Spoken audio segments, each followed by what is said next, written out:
नमस्कार दोस्तों। EPS 95 pension बढ़ोतरी की एक और वीडियो में मैं आप लोगों का स्वागत करता हूं।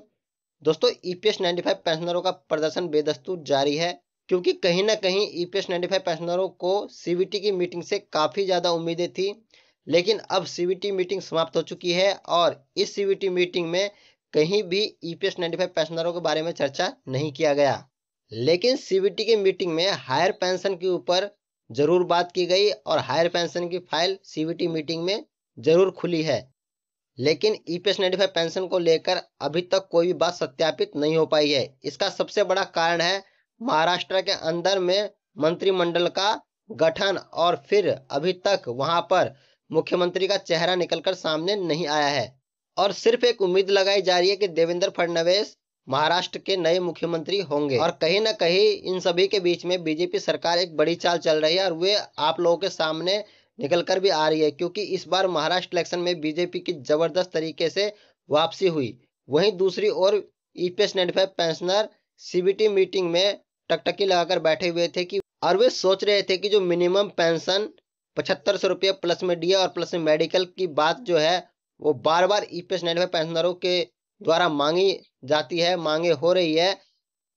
एनएससी की जो मांगे हैं इनको लेकर सीबीटी में कहीं ना कहीं बात की जाएगी।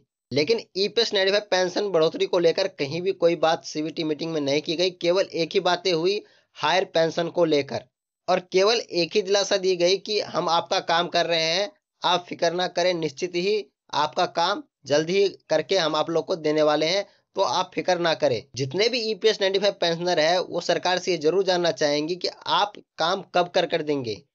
लगभग 8 साल हो चुके हैं, 8 सालों से यही चल रहा है कि हम आपका काम कर देंगे, लेकिन वो दिन कब आएगा जब ईपीएस 95 पेंशनरों का आप काम करके देंगे। क्योंकि कल ही एक जानकारी निकल कर आई है, एनएससी की टीम के द्वारा ये जानकारी दी गई है। जो एनएससी की टीम के एक सदस्य थे उनकी कल मृत्यु हो गई है। उनके परिवारों को अब क्या होगा? जीते जी अब उन्हें तो पेंशन मिला नहीं, तो क्या उनके परिवारों को सरकार पेंशन देगी? और सबसे बड़ा सवाल यह है कि 10 व 11 तारीख को दिल्ली में ईपीएस 95 पेंशनर धरना प्रदर्शन करने वाले हैं। तो वहां पर ईपीएस 95 पेंशनर क्या मांगे उठाएंगे? क्योंकि सिर्फ 7500 रुपये प्लस में डीए और प्लस में मेडिकल की मांग करते करते 8 साल गुजर चुके हैं और अभी तक सरकार कुछ भी नहीं कर रही।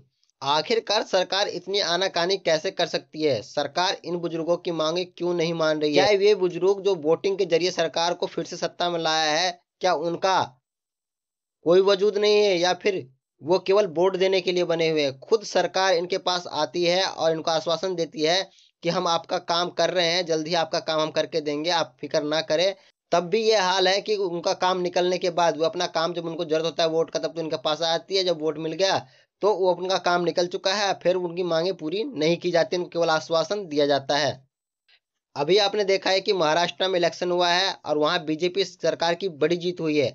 आखिरकार वहां वोट देने वाले कौन है, इस पर भी सवाल उठाए जा रहे हैं। 78 लाख पेंशन भोगी सरकार से नाराज है, तो सरकार को वोट किसने दिया? वहां पर बहुत सारे विपक्षी दल जो है ईवीएम मशीन को लेकर सवाल उठा रहे हैं और वे लोग धरना प्रदर्शन भी कर रहे हैं, वो अनशन पे बैठे हुए हैं। वे कह रहे हैं कि ईवीएम मशीन की चेकिंग की जाए। दूसरी ओर किसान की ओर से भी आंदोलन का फिर से शुरुआत हो गया है। बहुत सारे किसान यूपी बॉर्डर के जरिए दिल्ली में आ रहे थे, तो उन्हें यूपी बॉर्डर पर रोक दिया गया है और वहीं पर उनको बैठाया गया है। और किसान यूपी बॉर्डर पर बैठे हुए हैं और उन्होंने सरकार को 7 दिनों का टाइम दिया है कि 7 दिनों के अंदर में सरकार हमें भूमि अधिग्रहण बिल जो सरकार लाई थी, सरकार उन पर अमल करे।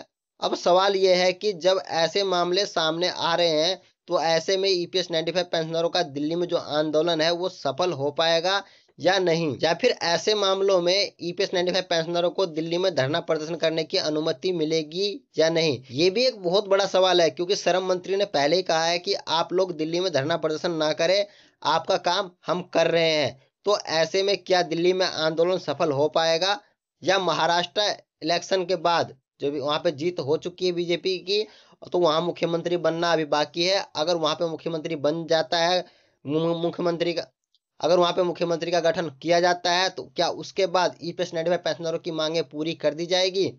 ये तो आने वाला वक्त ही बताएगा। बाकी आप लोगों के मन में क्या सवाल चल रहा है?